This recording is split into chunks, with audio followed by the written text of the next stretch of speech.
Hello મિત્રો, કેમ છો બધા? મજામાં દીશો. સ્વાગત છે અમારા એક નવા વિડીયોમાં. આજે આપણે બનાવવાના છીએ ઈડલી સાંભર. તો એના માટે મેં જો બધું તૈયાર કરી લીધું છે. તો આપણે જો લીલા 2 મરચાં કાપી લીધા છે, થોડીક મોટી સાઈઝ રાખી છે, કારણ કે આ બધું આપણે બાફવામાં નાખવાનું છે. અને આ મેં ડુંગળી થોડીક મોટી કટિંગ કરી લીધી છે. આ ટમેટા કટિંગ કર્યા છે. અને આ છે દૂધી આપણે કટિંગ કરેલી, અને બટાકા કટિંગ કરી લીધા છે. આ કોથમરી અને મીઠો લીમડો. તો અને આમાં છે આપણે તુરની દાળ, જે મેં પલાળવા રાખી દીધી હતી. હવે આમાંથી આપણે પાણી કાઢી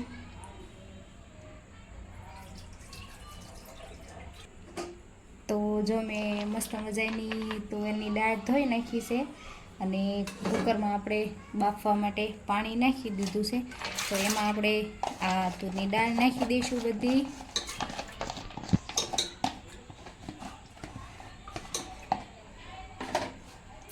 અને આપણે આ દૂધી છે એ નાખી દઈશું બાફવા માટે. અને આપણે આ બટેકા નાખશું, અને મરચાં પણ નાખી દઈશું આની અંદર. બધું સરસ મજાનું બફાઈ જાય અને સ્વાદ પણ બહુ મસ્ત થઈ જાય. આ આપણે વઘારમાં નાખશું. તો આપણે બધું આમાં નખાઈ ગયું છે. એમાં આપણે સ્વાદ પ્રમાણે મીઠું નાખી દઈશું.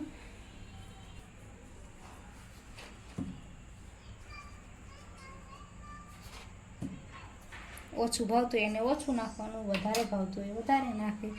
અને આપણે અડધી ચમચી હળદર નાખી દઈશું. હવે આપણે ગેસનો ચૂલો ચાલુ કરી દઈશું અને એના ઉપર બાફવા માટે મૂકી દઈશું. થોડુંક હું આમાં તેલ નાખી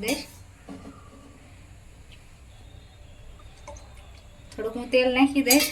જેના કારણેથી આપણે આ અંદરનું પાણી ઉભરાય નહીં અને સીટી સરસ મજાની વાગે. તો હવે હું આને બાફવા માટે મૂકી દઉં છું. થોડીક આપણે રાહ જોઈશું બફાઈ જાય ત્યાં સુધી.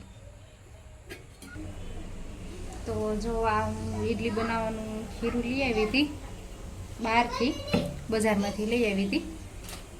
આપણે માર્કેટમાં ગમે ત્યાં મળી જાય ઈડલીનું ખીરું. અને તો આ ખીરામાં આપણે મીઠું નાખશું સ્વાદ પ્રમાણે.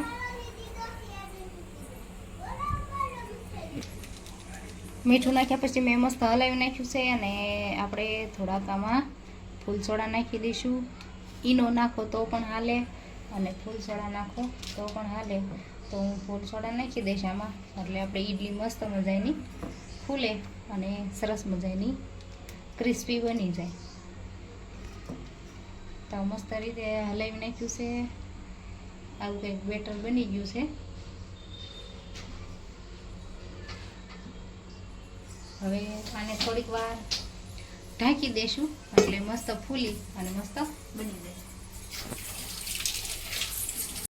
તો આ બધી વાટકીઓમાં હું થોડું થોડું તેલ નાખી દઈશ.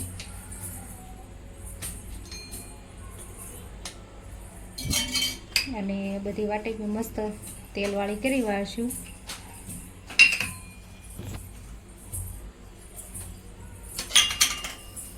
એટલે આમાં છે ને તેલવાળી કરી વાળવી ને તો ઈડલી સડી જાય, એટલે સરસ મજાની નીકળી જાય. ફરતે ફરતે ચોટે નહીં ક્યાંય, એટલા માટે આપણે તેલવાળી વાટકીઓ કરી લેવાની.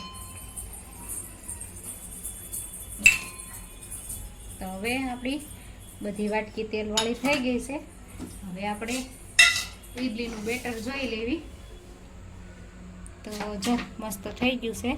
આપણે એકવાર સરસ મજાનું હલાવી અને આપણે બધી વાટકી ભરી વાળશું.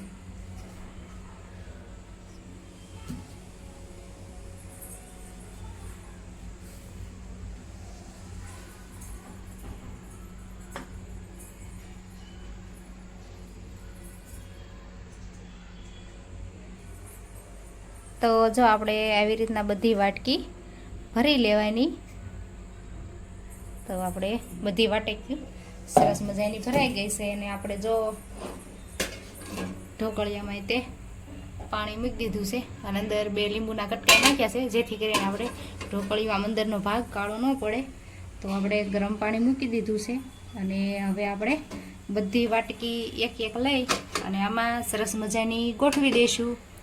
અને પછી આપણે ગોઠવ્યા પછી ઢાંકી દેવાનું, એટલે મસ્ત સડી જાય. તો આપણે જો સરસ મજાની ગોઠવી નાખી છે અને હવે ઉપર આપણે ઢાંકણ ઢાંકી દઈશું અને 5 મિનિટ રાહ જોઈશું. તો આપણે કુકરની 3 સીટી વાગી ગઈ છે અને હવે હું કુકરની અંદરથી પ્રેશર બધું હવા કાઢી નાખું.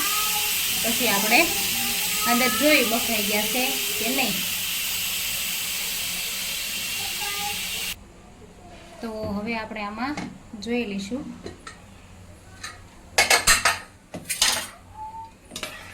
તો મસ્ત આપણે દાળ ને બધું સરસ મજાનું બફાઈ ગયું છે.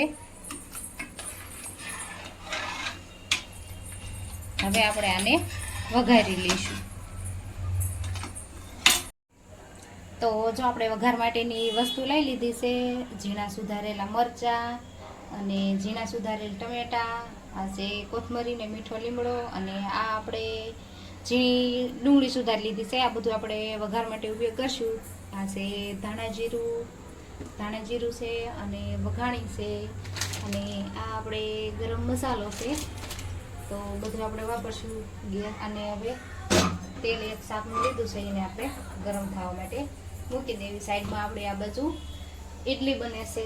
તો હવે એને આપણે તેલ ગરમ થાય છે ત્યાં સુધીમાં ચેક કરી લઈશું. તો જો આપણે આવી રીતના કરવી અને ચાકુ આરે કાંઈ સોટે નહીં, સાકું નીકળે છે, એનો મતલબ એ કે હવે આપણી ઈડલી સડી ગઈ છે. તો આપણે બધી ઈડલીને બહાર કાઢી લઈશું. તો વાટકી ગરમ હોય એટલે હું હાંસીથી બધી બહાર કાઢું છું.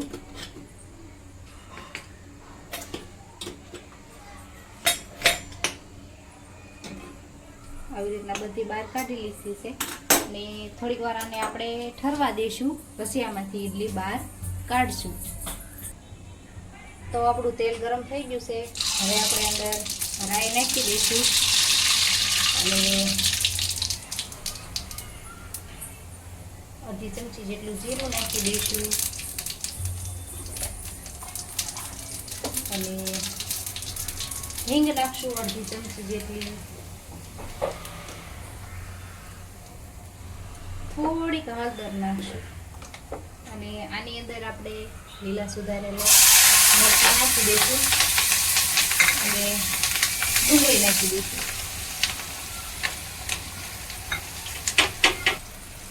હવે આને સરસ મજાનું હલાવી નાખશું અને થોડીક વાર ધીમા ગેસ ઉપર પાકવા દઈશું.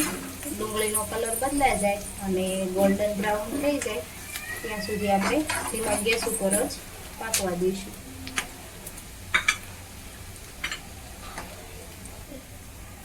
તો હવે આપણે 1 ચમચી ગરમ મસાલો નાખી દઈશું અને 1 ચમચી સાંભર મસાલો નાખી દઈશું અને થોડાક આપણે ધાણા જીરું નાખીશું. થોડુંક આપણે તીખાશ માટે મરચું એડ કરી દઈશું. હવે આપણે મસ્ત હલાવી નાખશું.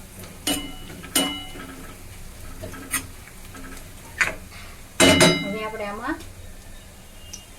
સુધારેલા ટમેટા એડ કરી દઈશું અને મસ્ત હલાવી નાખશું. હવે આપણે થોડીક વાર ઢાંકી દઈશું અને ધીમા ગેસ ઉપર જ પાકવા દઈશું. હવે આપણે મસ્ત હલાવી નાખશું અને આમાં આપણે મીઠું એડ કરી દઈશું સ્વાદ પ્રમાણે. સાંભરમાં આપણે બનાવવા આપણે જે બાફવા મૂકીએ એમાં આપણે નાખ્યું હતું, એટલે આમાં આપણે થોડુંક જ નાખશું.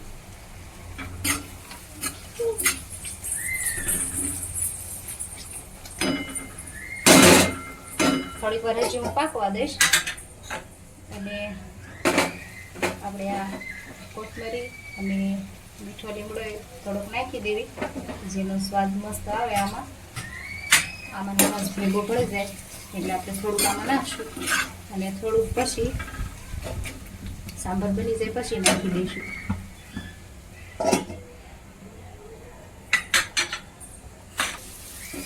તો જો હવે આપણું મસ્ત બધો મસાલો બફાઈ ગયો છે. હવે આપણે ગેસ ધીમો કરી અને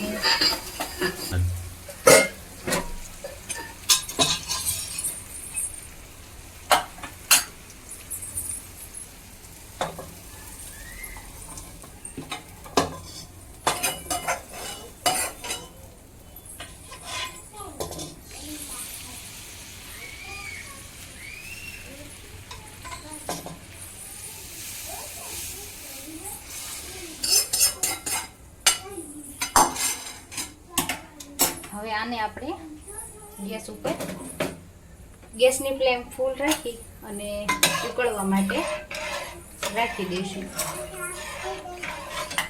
અને આપણા વધેલી આપણી કોથમરી બધી આમાં આપણે નાખી દઈશું.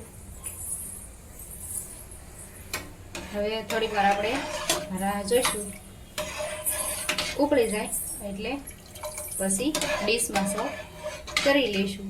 તો જો તમે જોઈ શકો છો મસ્ત આપણું સાંભાર બનીને તૈયાર થઈ ગયું છે.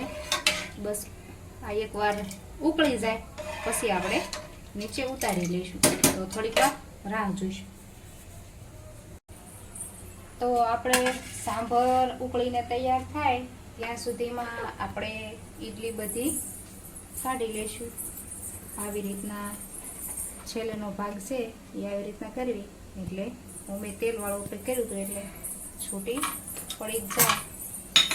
તો આવી રીતના આપણે બધી ઈડલી કાઢી લઈશું.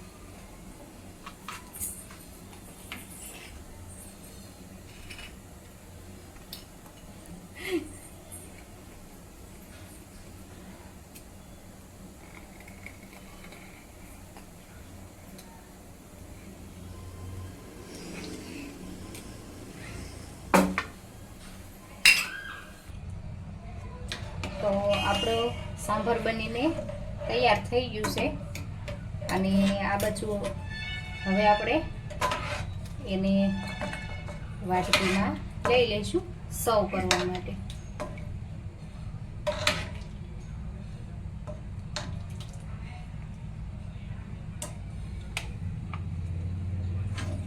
તો આ તૈયાર છે આપણું ઈડલી સાંભાર. તો અમારો વિડીયો તમને કેવો લાગ્યો એ કોમેન્ટ બોક્સમાં જરૂરથી જણાવજો. અને જો અમારા વિડીયો તમને ગમ્યો હોય તો વિડીયોને લાઈક કરજો, શેર કરજો, અને અમારી ચેનલમાં નવા હોય તો ચેનલને સબસ્ક્રાઈબ કરી લેજો. ફરી મળીશું નવા વિડીયોમાં. ત્યાં સુધી બાય બાય.